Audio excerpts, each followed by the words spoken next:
हमारे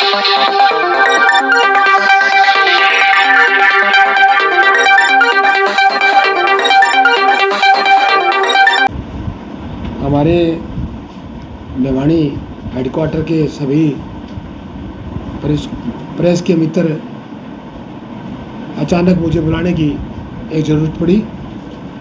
आपके समक्ष कुछ बात कहने के लिए मैं आया हूँ कि बड़े दुख और बड़े अफसोस के साथ आज हमें आपके सामने कहने का एक समय, ऐसा समय है, इलेक्शन का दौर है, विधानसभा हरियाणा की भंग हो चुकी, नॉमिनेशन के आखिरी तारीख जा चुकी और टिकटों का बंटवारा भी हो चुका। ये पार्टी का निर्णय है, कौन पार्टी किसको टिकट दे, किसको सही माने, वो पार्टी के नेतृत्व का अपना अधिकार है। मैं भी 24 साल से पिछले अपने भवानीखेड़ा इलाके में 59 विधानसभा भवानीखेड़ा में 3 बार एमएलए भी रहा, सीपीएस भी रहा और 2 इलेक्शन में हारा लोगों के बीच रहा हूँ। हमारे यहाँ कांग्रेस पार्टी के नेतृत्व ने 59 के अंदर जो विधानसभा है उसके अंदर प्रतिम नरवाल जी को टिकट दी है। ठीक है, निर्णय स्वीकार है, लेकिन कल जो हादसा हुआ, जो घटना घटी, उसके लिए मैं आपके समक्ष एक बात 2-4 रखने चाहूँगा कि जब नॉमिनेशन के लिए हमने सोचा कि हम भी क्यों ना नॉमिनेशन कर दें। इलाके के अंदर जाएंगे, इलाके के लोग अगर चाहेंगे तो हम अपना नॉमिनेशन रख लेंगे, अगर नहीं चाहेंगे तो मैं अपना नॉमिनेशन वापस कर लूँगा। जब मैं नॉमिनेशन भरने के लिए और नॉमिनेशन मैंने इसलिए नौबत क्यों आई, नॉमिनेशन की नौबत इसलिए आई कि बाहरी उम्मीदवार जो इलाके का नहीं, जिसने कोई अप्लाई नहीं किया भवानीखेड़ा के अंदर, सोनीपत ज़िले का और जो यूपी के अंदर रहता है, बताते हैं कि बड़े नेता के नज़दीक है कोई और वो वहाँ काम करता है, उसको टिकट दी। मुझे अफसोस और दुख के साथ कहना पड़ता है कि हमारे इलाके के अंदर 78 उम्मीदवार थे भवानीखेड़ा में, वो भिवानी जिला के थे, इर्द गिर्द के होंगे। 78 ने फीस भरी, जो पार्टी के नेतृत्व की जो फीस थी, जो फैसला था, वो सब ने फीस भरी। उसके बाद में सभी के लगभग इंटरव्यू हुए। अगर इनके ऊपर विचार ही नहीं किया तो क्यों तो इनको पार्टी ने धक्के खिलाए, क्यों पार्टी ने इनसे पैसे लिए, क्यों पार्टी ने इनके इंटरव्यू लिए। जब भारी उम्मीदवार को देना था तो पहले ही कह देते हमारे नेतृत्व ने कि हमारे यहाँ इस इलाके का कोई काबिल आदमी नहीं है, कोई काबिल बच्चा नहीं है, किसी ऐसी बिरादरी का, कोई जाति का। ये सरासर धोखा किया गया है भवानीखेड़ा और भिवानी जिले के लोगों के साथ। इसके लिए और इस आवाज़ को बुलंद करने के लिए मैंने निर्णय लिया कि हमें नॉमिनेशन करेंगे। नॉमिनेशन करने के बाद में जब मैं गेट से बाहर आया, क्योंकि सिक्योरिटी टाइट होती है, 5 ही लोग जा सकते हैं, जिसमें हम 5 लोग थे और मैं आगे था। मैं नॉमिनेशन करके जब गेट से बाहर आया तो वहाँ प्रदीप नरवाल जी के सैकड़ों की संख्या में लोग थे। वो जिंदाबाद के नारे लगा रहे थे, अपने उनका अधिकार है। मैं देखने के बाद में मेरे मुर्दाबाद के नारे लगाने शुरू कर दिए। मुझे कोई दिक्कत नहीं, जिंदाबाद मुर्दाबाद लगते रहते राजनीति में, हम लोग हैं। कोई जिंदाबाद भी कहेगा, कोई मुर्दाबाद भी कहेगा, मुझे कोई अफसोस नहीं है। जब मैं निकला गेट से बाहर तो कुछ लोगों ने आवाज़ लगाई कि ये रामकिशन फौजी कौन है। वो जानते नहीं थे मेरे को, वो बाहर के लोग थे।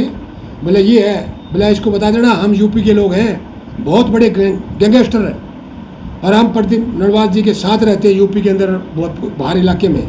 हमने बहुत लोगों को ऐसा को इलाज किया है और इसको मैं बोलता हूँ, ऐसी आवाज़ लगाई, या तो ये फार्म वापस निकाल लो, नहीं तो तेरे परिवार को सबको ख़त्म करेंगे। जब मैंने ये बात सुनी तो मैं पीछे मुड़ा। फिर दूसरे और कहे कि दूसरा एक और है, हम सोनीपत के गैंगस्टर हैं अरे वो कहने लगे कि हम ये लोग आए हुए हैं यहाँ उपस्थित है, तू बताना कहाँ रहता है, हम तेरे परिवार को तेरे को या तो फार्म निकाल लो या वापस कर देंगे।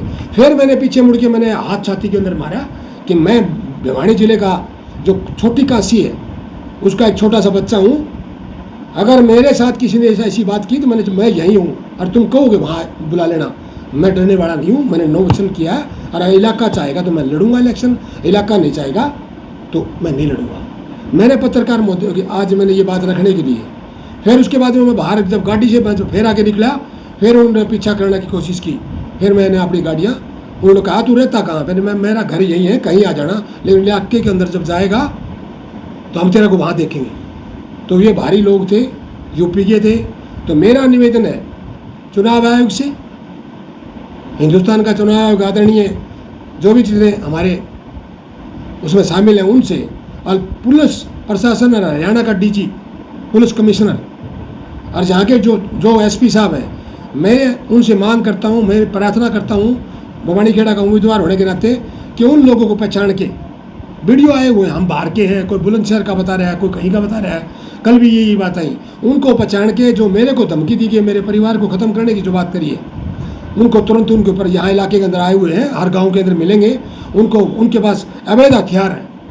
मुझे आशंका है इस बात की, हमारे को वो कहीं खतरा है इस बात का, लेकिन मैं ऐसा फौजी इंसान हूँ, मैं डरने वाला नहीं हूँ। भिवानी जिले का मेरा खून है, मैं अपने ज़िले के अंदर मैं अपनी लड़ाई लड़ सकता हूँ।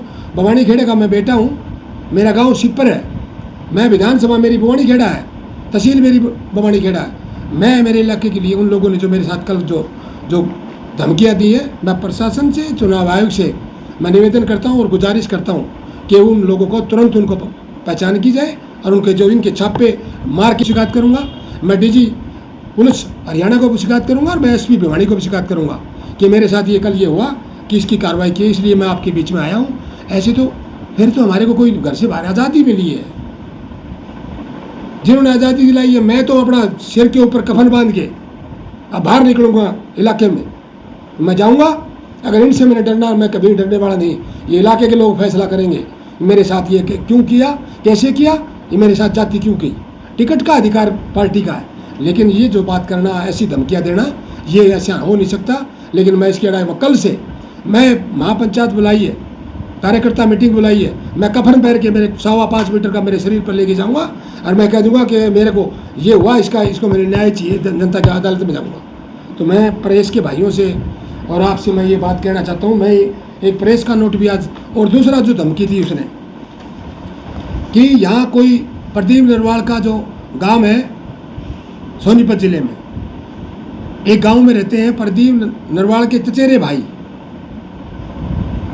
आज के दिन वो डीसी भिवानी दादरी और कुछ दिन पहले एडीसी भिवानी रहे हैं, पर उन्होंने फिर धमकी दी कि हमारा बहुत बड़ा आईएएस अफसर लोबी में है, प्रदीप नरवाल जी का बरदमिल्ला है, उसका भाई है, उसके भाई का उसको कह के इसके फार्म भी कैंसिल करवाएंगे और हम इसके पूरी कार्रवाई करवाएंगे। और जो हमारा डीसी जो भिवानी के अंदर जो है, वो सारे के सारा जो कार्रवाई कर रहा है, डीसी भिवानी को मैं कंप्लेंट करूँगा। जो दादरी के अंदर जो डिप्टी कमिश्नर है नरवाल जी, वो इसका ब्रदर है, उसको तुरंत चुनाव आयोग से मांग करूंगा कि उसको हटाया जाए और उसका कैंपस और जो उसका ऑफिस है उसकी सारे की सारी चुनाव आयोग उसकी जो सील जो है, उसके मोबाइल नंबर और उसके सील पे इसको पता लग जाएगा।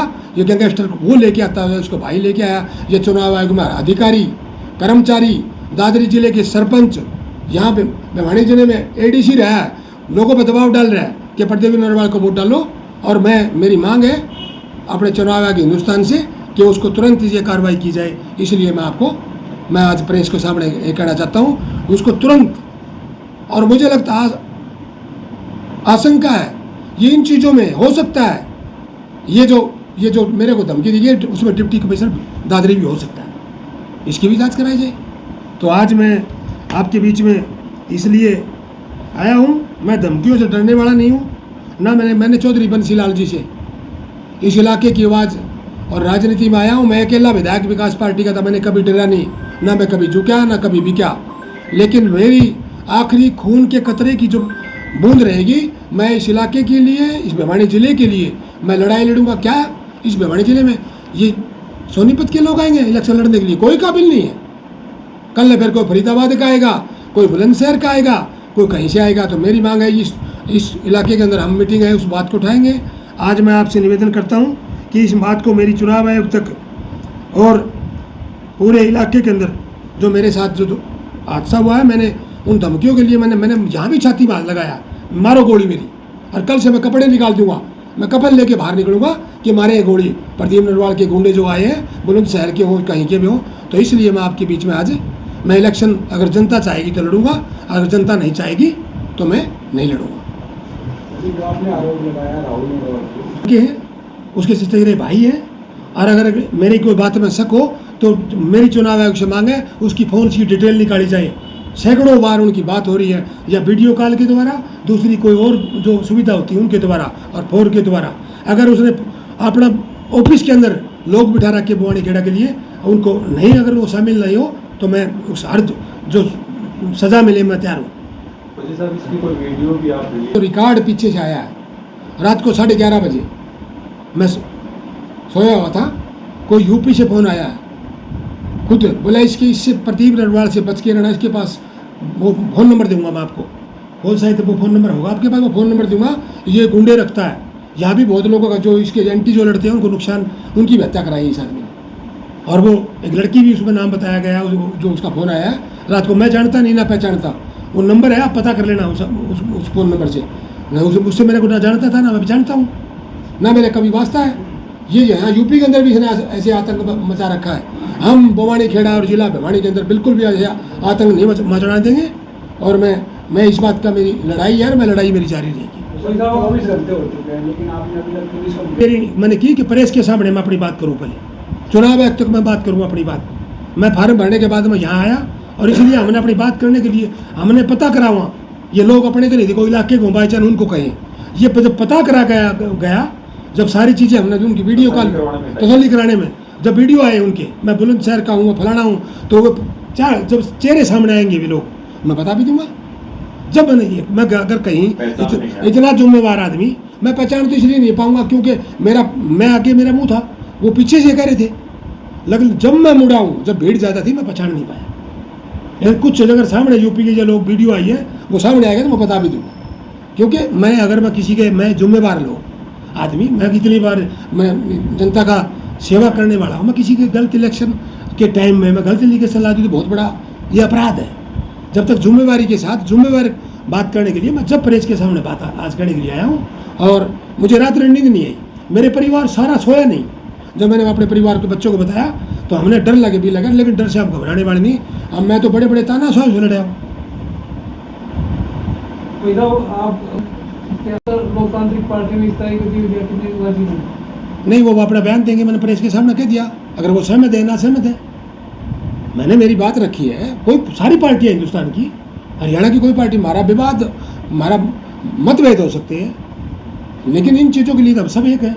छोटी मोटी राजनीति है, वो आपकी वोट मांग रहे हैं, अगर मेरी बात रखी है, अगर उससे पूछना कि मोदी जी ने बात कही है, मेरी पर सहमत है।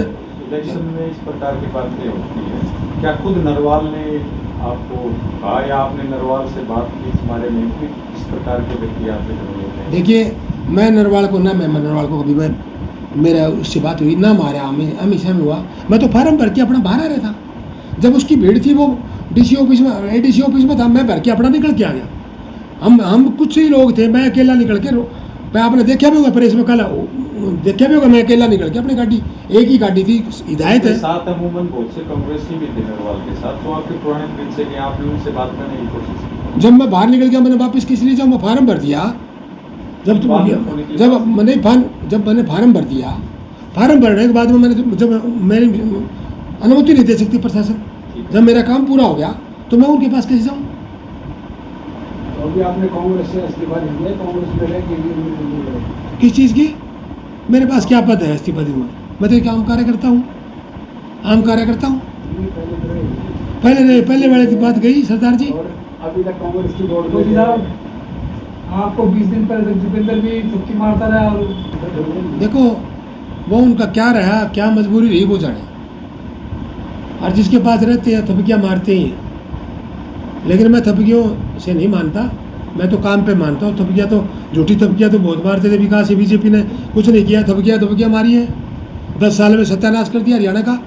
हमारा जो विधायक था, मंत्री था बवानीखेड़ा में, कहीं गांव में किसी पाल पे भी नहीं गया। मैंने मेरी ज़िंदगी लगा रखी इस इलाके के लोगों के लिए।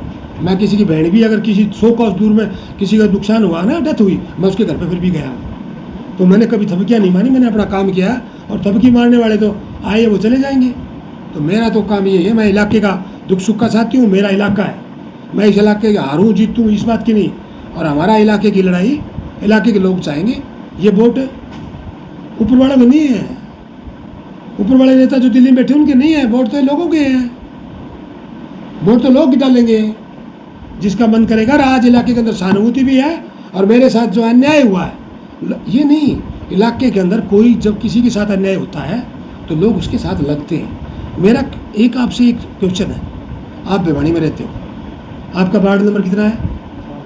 4। मेरा वार्ड नंबर 9 है।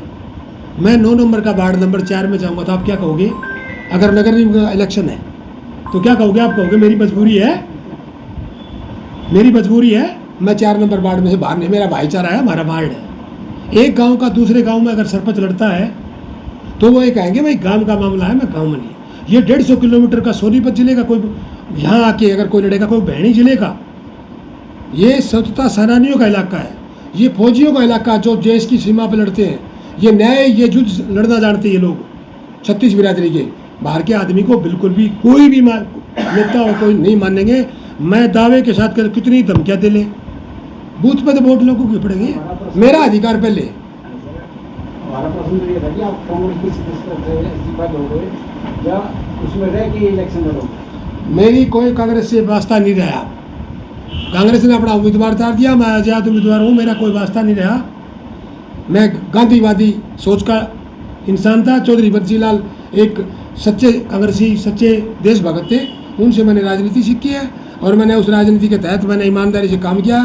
तो जब अन्याय होता है तो अन्याय की लड़ाई तो सब लड़े, अंग्रेजों के खिलाफ तो उन्होंने जो लोगों ने लड़ी, उन्होंने के राज चाहिए था। फौजी साहब को आपका नेता भूपेंद्र सिंह होता है या फौजी जो बंसीलाल जी? देखिए, चौधरी बंसीलाल का लाया हुआ मैं पोता हूँ। सुरेंद्र सिंह मेरे राजनीति गुरु थे, मैं उनको कभी भूल नहीं सकता। चौधरी बंसीलाल ने कभी अपने बेटे के लिए, सुरेंद्र के लिए कभी नहीं कहा। बवानीखेड़ा रैली के अंदर ये कहा था कि ये हीरा है चौधरी बंसीलाल ने, रामकिशन फौजी, और ये कहा था कि ये इंसान इसी इलाके की लड़ाई लड़ेगा। एक कहावत भी ये कही थी कि रामकिशन फौजी, जैसे एक कहावत है पुराने ज़माने की, ये खीप के अंदर गलोट मिल गया। जो आया राम गया राम की राजनीति थी, उस गया राम की राजनीति रामकिशन फौजी खत्म करेगा, और मैंने करके दिखाया। नहीं, आज एमएलए कहा, आप एक इतिहास देखो, कई लोगों के रात को कहीं आया राम गया राम के इतिहास लिखे गए हैं। मेरे कभी आया राम गया राम के। चौधरी बंसीलाल मैंने कांग्रेस में छोड़ के गए थे। मैंने कांग्रेस का आज तक तिरंगा जमा, और मजबूरी में सिद्धांत के खिलाफ, जब इलाके के खिलाफ अन्याय हुआ, मैं कांग्रेस आज भी नहीं छोड़ना चाहता था, लेकिन मैंने कांग्रेस मजबूरी में ली कि अन्याय हो जाएगा इलाके के अंदर। जो 10 साल में जो जाति करी है, बिजली पानी, जो हमारे इलाके में बीजेपी ने कुछ नहीं दिया। मैं इसलिए नहीं लड़ा कि मैं किसी को जिताऊंगा, मैं हराऊंगा, मैं खुद जीतूंगा और इलाके की लड़ाई लड़ूंगा। और बीजेपी और अब कांग्रेस का उम्मीदवार मेरे लिए दोनों बराबर है। पंचायत फैसला कर देगी, कार्यकर्ता हमारे साथी हैं, वो निर्णय ले लेंगे। जमालपुर के अंदर जो हमारा सिपर जमालपुर का रजवाया है, वहाँ हमारी एक अच्छी खुली हम जगह देख रहे थे। एक जगह पहले देखी, वहाँ जगह हमारी थोड़ी छोटी पड़ेगी, क्यों गाड़ियाँ ज़्यादा हो जाएंगी, लोग आएंगे, मुझे आशा है। मैंने किसी के पास फ़ोन नहीं किया, किसी से मैंने बात नहीं छोड़ा, मैं देखता हूँ कितना प्यार है। ना मेरे बेटे ने किसी को कहा, ना कहा हमारा, ना हम कहीं गए हैं। और ये इलाका वो है, अगर कोई आदमी भिवानी के अंदर है, पाकिस्तान का आदमी इलेक्शन लड़ना आएगा तो कोई देगा वोट? कोई चाइना से आएगा देगा? हमारे लिए तो ये है। मैं जिले सोनीपत के अंदर मैं जाऊंगा, जो रिजर्व सीट है, इसराना सीट है, मैं जाऊंगा, मैंने कोई वोट देगा? यहाँ पर के देख लो। तो इलाके से बाहर का आदमी, इसकी जमानत जब्त करना हमारा मकसद है। और जैसे आया था वैसे, अगर ये भिवानी जिले को लूट के ले जाएगा, यहाँ का एमएलए बन गया, माल यहाँ का खाएगा, दिल्ली दरबारों में हाजिरी लगाएगा, ये कभी नहीं होने दूंगा मैं जब तक जिंदा हूँ।